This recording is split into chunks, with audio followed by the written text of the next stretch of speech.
பரிவாரமாகும். உம்மாலன்றி இது யாரால் கூடும்?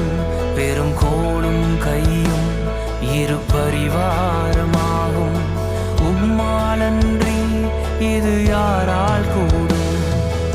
ஆகாயத்து பட்சிகளை போஷிப்பீரென்றார், என்னையும் போஷிப்பது நிச்சயமே. காட்டு புஷ்பங்களை உடுத்துவதும் நீரென்றார், என்னை குறை